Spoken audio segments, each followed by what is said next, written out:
Hi, everyone. It is Black Spring with Autumn on your Friday. Hope you guys are doing well. And I just have a couple of things for you, and we'll see what shakes loose.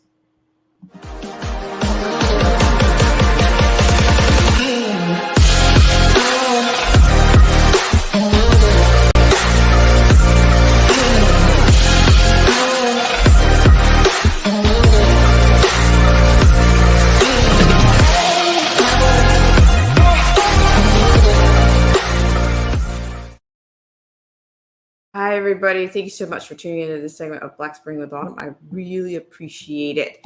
And I just have a couple of things to get into for you. I kind of alluded to at least one of those items, which is dealing with more of an, I guess it's more of a, I guess more of a business model, or to me, a little bit of a a condensing of a business model, or condensing of a schedule for a business model. And then the latter part of what I have is going to be a little bit revealing. I don't know, they may try to ding me for this, but it's involving our friends over at the World Economic Forum. So we'll get right into it. Thank you so much for tuning in.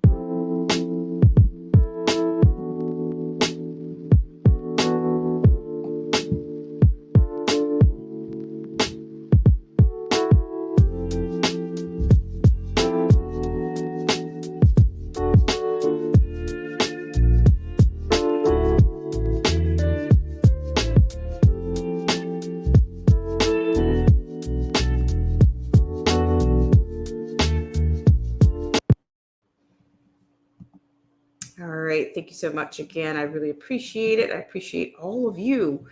And so let's go with our first story. It's going to involve one of your restaurant chains. I'm not sure if it's a favorite of yours. Maybe it's kind of falling along the wayside as business models have changed since since AC. Okay, you know what I mean when I say AC or when I say BC on this channel. I think the product has actually kind of on it's on. I think the product is kind of on the decline, as well as in many cases the service as well. So we're going to go ahead and take you there. Hope everybody's doing well out there on your Friday. It is an interesting time to be alive. Let's just say that. Can we agree on that? I think we can, or we can meet in the middle somewhere on that. Some people might say, I don't know, but I think it is. So I will be sharing the screen with you in just a second here. A whole lot, has been going on. Let's see. Okay. All right. So I'm going to be sharing this with you. Once again, thank you so much for tuning in. And if you are visiting our friends over on Twitch, I'm pleased that you are still sticking around. In addition to that, I'm probably going to try to rev up a few campaigns for Odyssey, because I think Odyssey is adding its own benefits, and it's not something it's not a qualifying number. It's not a data based precept for you, or subscriber based precept, or in order to join that. So we'll see what we can do to try to kind of shore that up over on Odyssey. So yes, if you want to support the channel, you can do that. And I think the proceeds, for the lack of a better word, go directly to the content creator. Okay. All right. So let's get on with it. Thank you guys so much for tuning into this segment of Black Spring with Autumn. And I'm not sure if some of you are already getting snow, but I hope you are staying safe and you are prepared. You're prepared in as many ways as you can be in these times. So yeah, hope you are, and we'll get right to it. I'm going to be sharing the screen with you. So just hang tight really quickly. So this is going to come from our friends at the one, the only Chick-fil-A. So it's like on 3, Chick-fil-A. Okay, so if you want Chick-fil-A, if you're in this particular region of the country, you might have to get in and out in 3. That's all you got to work with. Okay, let's get started with this one. All right, so this comes from our friends over at Inc.com. Inc.com. All right, so according to this, Chick-fil-A just introduced a 3-day work week, and people think it's the best idea ever. Yes, that's right, Chick-fil-A. Okay, so this comes from their penman, Bill Murphy Jr. Okay, so according to this, a Chick-fil-A in Florida now lets workers cram all of the hours needed for a full-time schedule into just 3 days. And their near universal reaction seems to be, wait, why didn't we think of that? To be clear, this is just one Chick-fil-A location, and the 3-day schedule is optional. It translates into full-time employment with benefits because the Chick-fil-A employees who opt in are putting in 13 to 14 hours per day on those 3 consecutive days. The employees are organized into 2 pods, working together Monday, Tuesday, Wednesday for 2 weeks, and then switching together to Thursday, Friday, Saturday for the next 2 weeks. Chick-fil-A is closed on Sundays. The trade-off, flexibility in exchange for some very long hours at Chick-fil-A on the days that they do work. But those who've opted in seem to love the schedule. Okay, so it looks like we have a little bit of anecdotal here. Justin Lindsay, the Chick-fil-A owner-operator who came up with the idea, told me in an interview that it was designed to reduce burnout, increase employee retention, and demonstrate more generous leadership, adding, quote, obviously, that's pay, but beyond pay, it's time. So I thought, how can I get them more time? How can I get them an opportunity to know their schedule in perpetuity?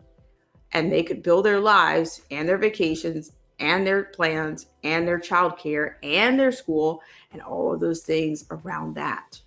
And then on a business side of it, it was really, I was searching for consistency. Results so far, according to Lindsay, are provided here.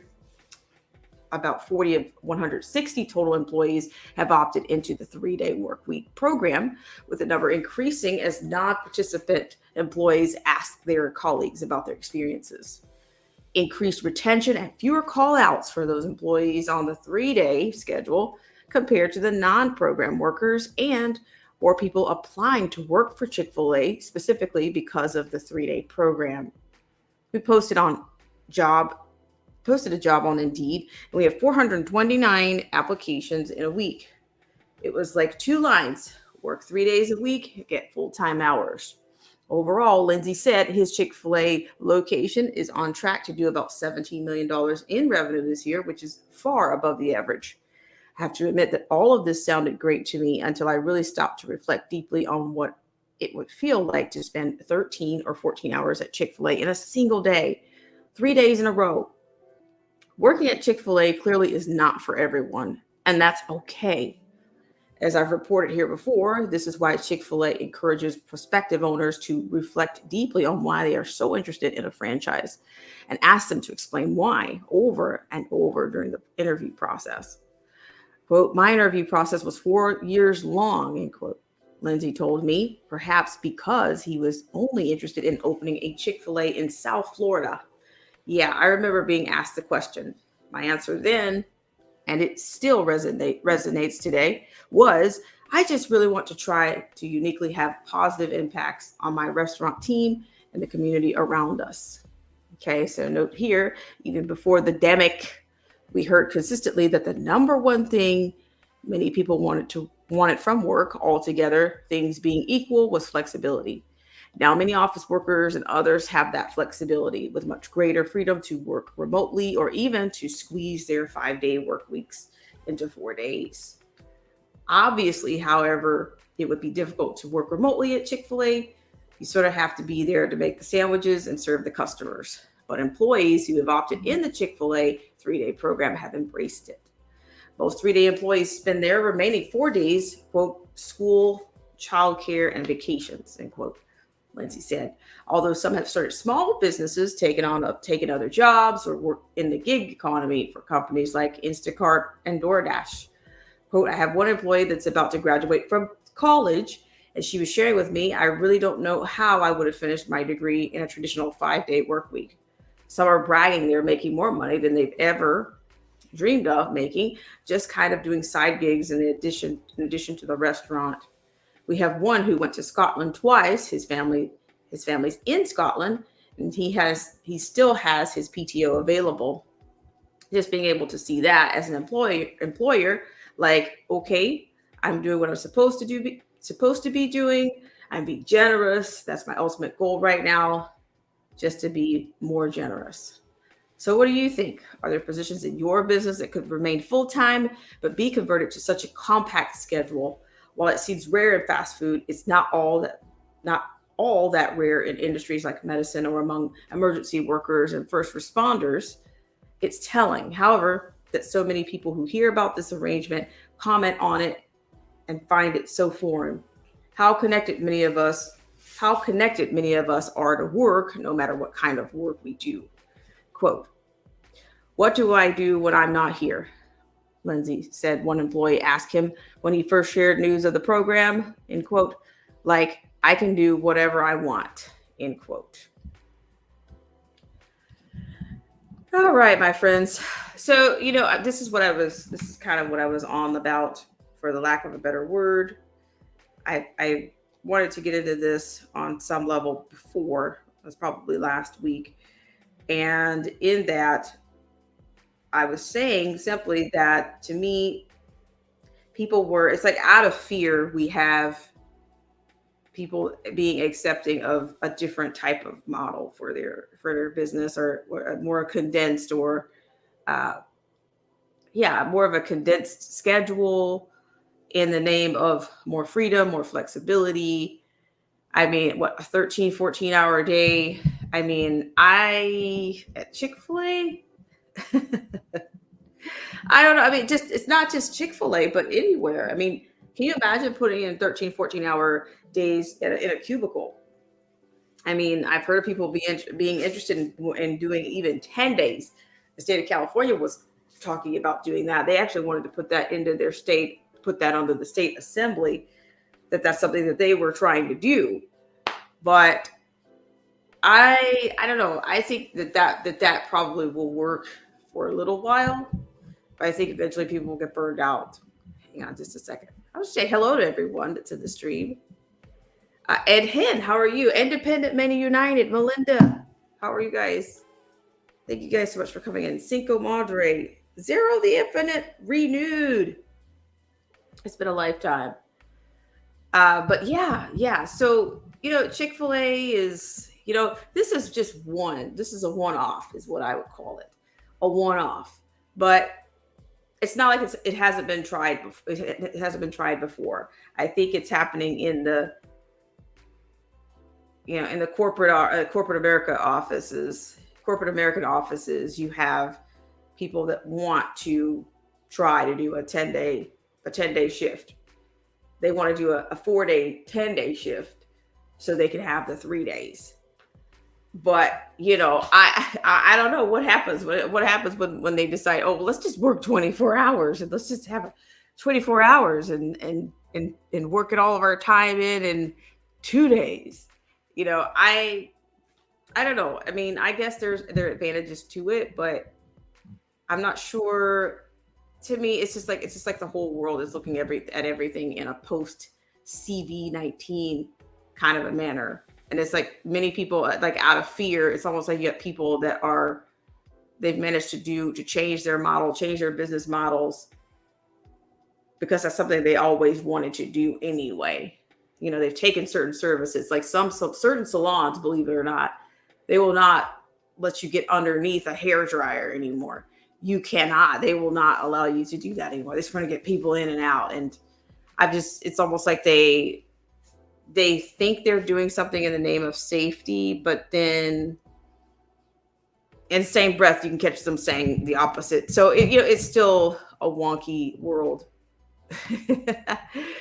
Zero the Infinite comes in with who's working a 24-hour shift, not I. Well, I'm just saying, listen, it's a hypothetical. I'm just saying, fast food, 3 days, Chick-fil-A fix. I mean, a lot of people go nuts when they can't get to Chick-fil-A in the 6 days that they're open, much less if they go down to 3 days of work, 4 days that you don't get access to Chick-fil-A.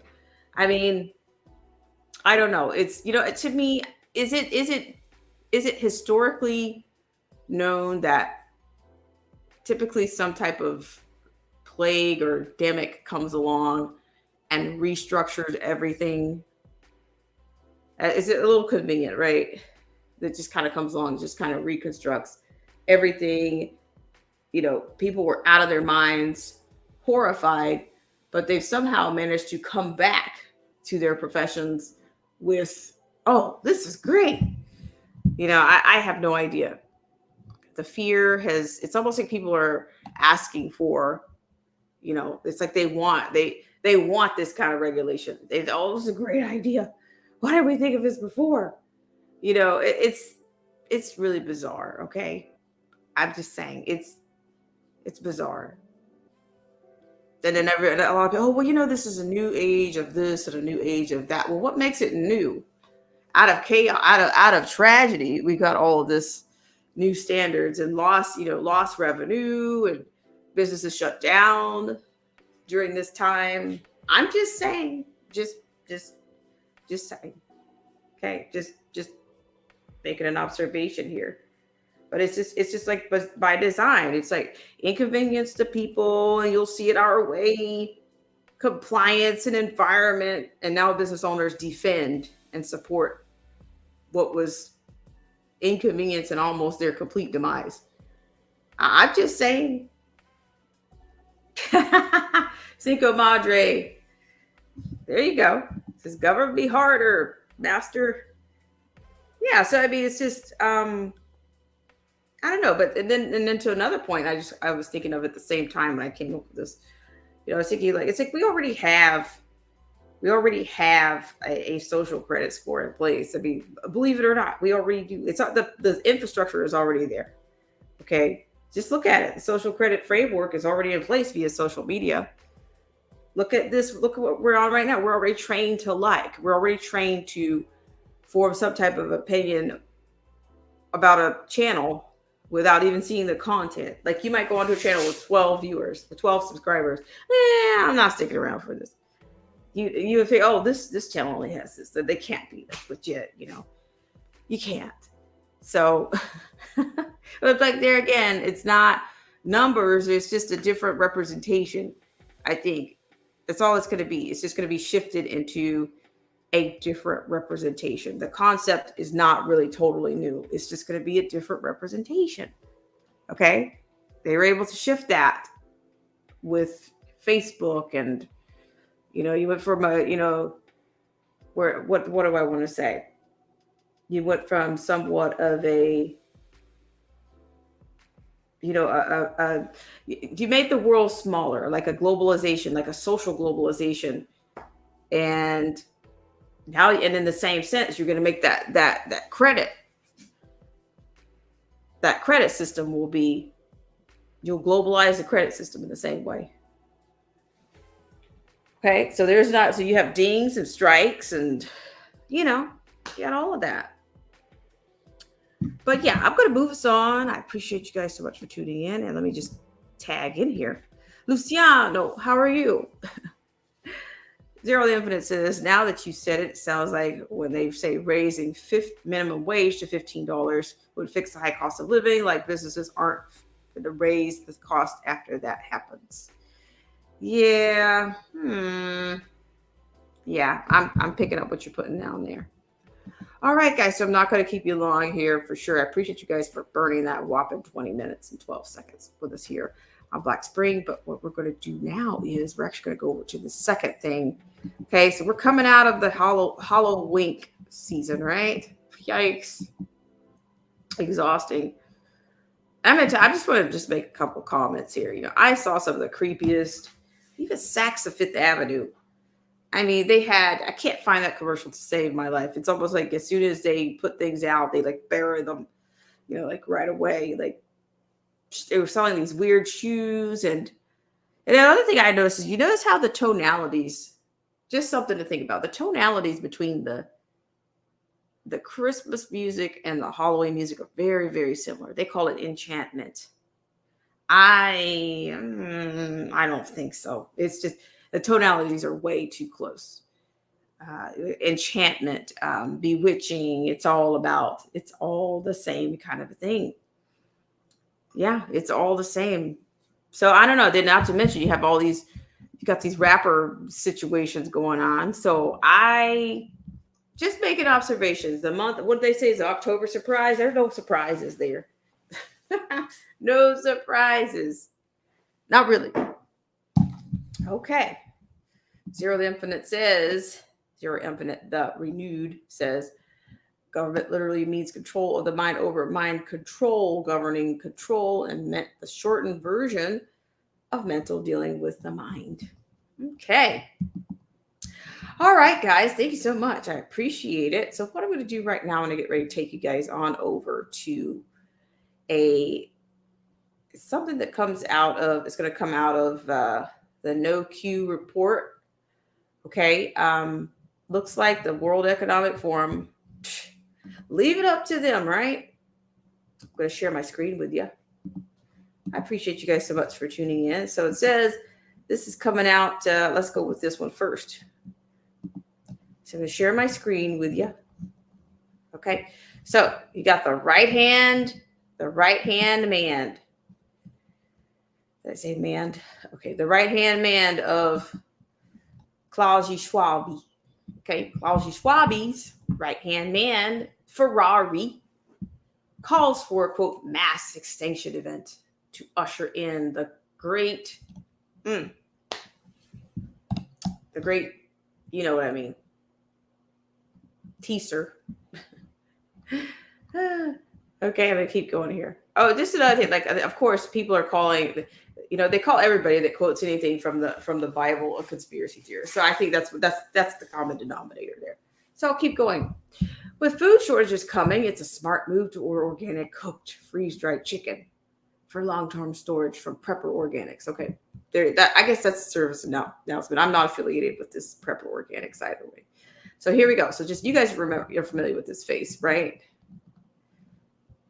Charming, right? Okay, I'll wait. Another leaked video has emerged to show that the World Economic Forum, led by the infamous globalist kingpin Klaus Schwab, is planning to unleash mass genocide as the catalyst for its promised, you got it, GR. Yuval Ferrari, who is described as Schwab's quote right-hand man, is on a promotional tour right now, shilling a new book he allegedly wrote. That manuscript asks questions like, what do we need so many humans for? Now that the globalists have attained near total control over pretty much everything, they appear ready to cull the herd of human slaves. It began in the latest installment with the CV-19 demic, followed by the Ruski invasion of Ukraine. There is also a skyrocketing inflation. Not to mention, just a sidebar here, was it Joyless Reed was on there yapping about what language, and all of a sudden she's like a master of linguistics, and like these are the same people that set the standards for these colleges, for these elite institutions, but yet you got her telling people what the language is, what language they should be speaking, and you don't really know what you're talking about. And because people are educating themselves. See, there you go. You gotta diss the information when people get the information. When people, the more informed you get, the more they informing you. That's all I'm saying. Okay. I just rubbish, but I'll keep going. I digress. Okay. All right. So it says now that I finished that one. Okay. There is a skyrocketing inflation. There's also skyrocketing inflation, supply chain failures, food shortages, crop destruction, and other economic instability. All things that are swirling into a perfect storm of global shock and awe. Referring to a non-globalist as, quote, common people who are fully disposable. Ferrari's latest leaked statements reveal a profound attitude of self-perceived superiority and globalist supremacy. Ferrari says the common folk below him are right to be fearful about the future because their lives could end at any moment. And it would not be any great loss, he says, because non-globalists are, quote, redundant, end quote. It says here, we just don't need the vast majority of you, says the Israeli globalist. In a future run by, quote, smart people, end quote, Ferrari went on to state common people will naturally face increased feelings of anxiety and fear about being left behind. And he is technically right. Those who refuse to board the Ark of Christ will, in fact, be left behind in Ferrari's globalist dystopia. Quote, we just don't need the vast majority of you, Ferrari stated out loud without shame, believing himself to be invincible. I'm going to share some footage with you, so hold on. Sit tight. All right. So as previously reported, Ferrari, an Israeli historian and professor at the Hebrew University of Jerusalem, openly admitted that he and the rest of his globalist cabal are unleashing transhumanism as their own personal, quote, technical Noah's Ark, end quote. Meaning they believe the lie that tampering with their DNA and genetic blueprints will somehow grant them eternal life, while the rest of us are either eliminated or turned into their permanent slaves. Talking about this kind of thing used to be scoffed at and labeled conspiracy theorism. But now we have the plan coming straight from the mouths of the globalist cabal itself, right out in the open with no shame.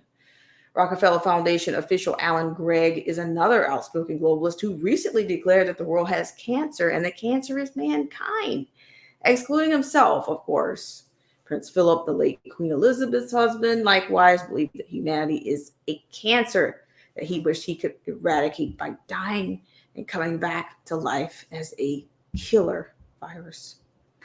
The now destroyed Georgia Guidestones reveal that the globalist plan for their envisioned, quote, NWO involves reducing the current population of the world from roughly 8 billion, the current number, to just 500 million.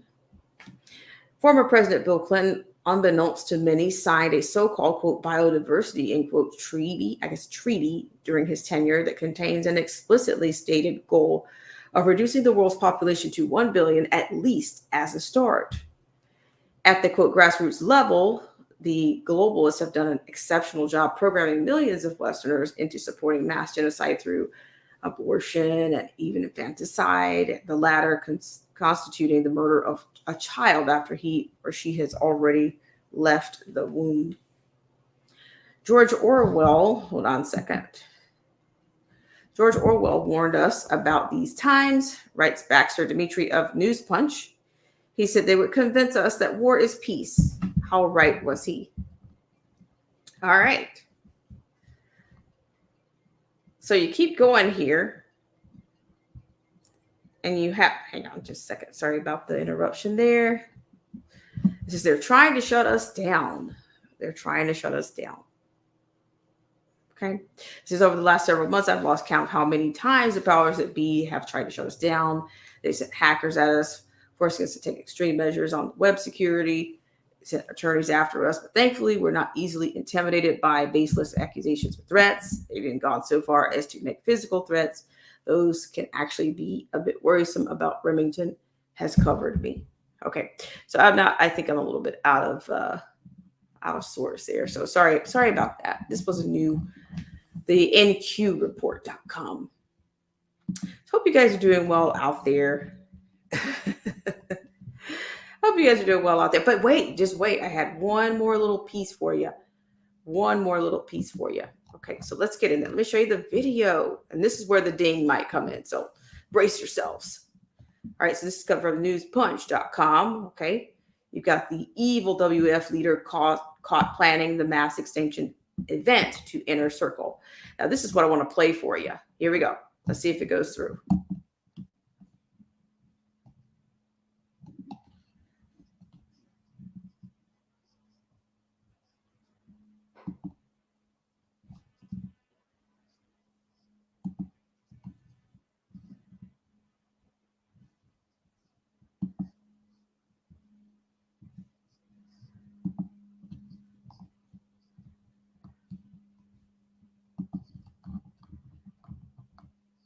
Uh-oh. I'm sorry. Hang on. Hang on a second, guys.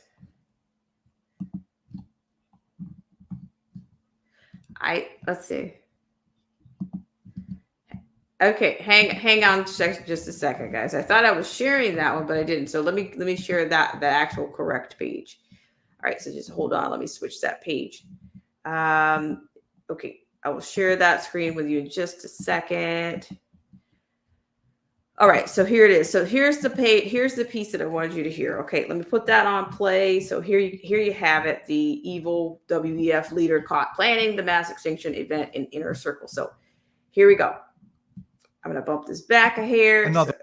Another week, another leaked video from the World Economic Forum featuring Klaus Schwab's advisors casually discussing their plans to depopulate the planet. According to these two WEF stooges, all religious groups are opposed to the World Economic Forum because religions want more souls and the WEF wants less on the planet. So in the session we just attended here at the Economic Forum, I think there was a sense of relief actually in your frankness. You brought up some issues that others are reluctant to bring up. Always. All the religious groups are against me because I'm talking about population. They want more souls. I want less on the planet.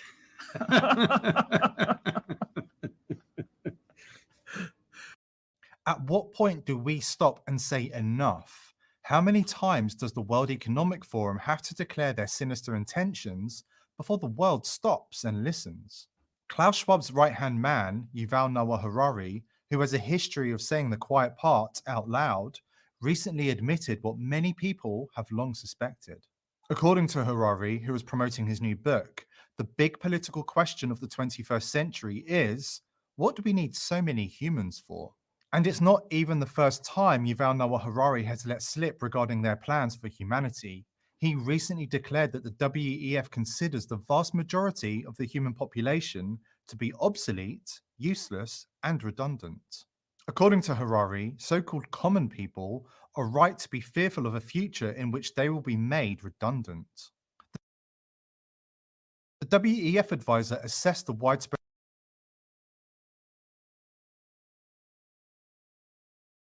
All right, so there you have it, folks. I just wanted to give you a little tidbit of some of that. The masks are off, okay? If they were on, it's slip. Now they're off. All right, guys, I want to thank everybody so much for tuning in. It's been 33 minutes and 36 seconds.